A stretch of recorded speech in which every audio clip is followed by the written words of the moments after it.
আজকে আমি একটা healthy instant breakfast recipe share করছি, যেটা খুবই পুষ্টি সম্পন্ন, যেটা আমি ম্যাক্সিমাম টাইম মেঘ রোদ্দুরকে দিয়ে থাকি। সকালবেলা উঠেই ভাবতে হয় মাদের কী দেবো, কিন্তু এটা খুবই খুবই হেলদি। দেখো, আমি প্রথমেই দিয়ে নিয়েছি ছাতু, যা ফাইবার আর প্রোটিন সমৃদ্ধ। দেন দিয়েছি মাখানা ঘি দিয়ে ড্রাই রোস্ট করে তারপর সেটাকে পেস্ট করে মিক্সার গ্রাইন্ডারে গ্রাইন্ড করে আমি রেখে নিয়েছি, যেটা মোটামুটি 20 দিন মতো চলে যায়। দেন আমি অ্যাড করেছি মিল্ক সলিড, যেটা মিল্ক পাউডার, অ্যাপটামিল যেটা ওরা খায়। দেন অ্যাড করছি চিড়ে সেদ্ধ।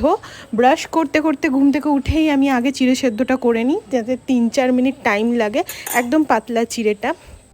মিষ্টি করার জন্য অ্যাড করে নিয়েছি একটা ছোট কলা আর একটা খেজুরটা আমি রাত থেকে ভিজিয়ে রেখেছি, তাহলে বেশ সফট হয়ে যায়। এর মধ্যে তোমরা কিন্তু 1 চামচ আমন্ড গুঁড়ো বা কাজু বাদাম গুঁড়ো বা চীনাবাদাম গুঁড়ো যা খুশি মেশাতে পারো। আমি আজকে কিছুই মেশাইনি। তারপর পরিমাণ মতো জল মিশিয়ে ব্যাস একটা স্মুথ পেস্ট তৈরি করে নাও। তারপর এটা তোমরা সকালে দিতে পারো। এটা খুবই হেলদি। মেঘ রোদ্দুরের বয়স 15 মান্থ প্লাস, আর 8 মাস বয়সের পর থেকে তোমরা কিন্তু এটা দিতে পারো। 6 মাস বা 7 মাসে 3-4 ধরনের মিক্স করে না দেওয়াই ভালো, তাই জন্য 6 মাসে বলবো না। 6-7 মাসে কলার সাথে চিড়ে বা ছাতু যে কোনো একটা দুধের সাথে মিক্স করে দেওয়াটাই যথেষ্ট। খুব ভালোবাসে, তাই না মেঘু? ওর এটা ফেভারিট।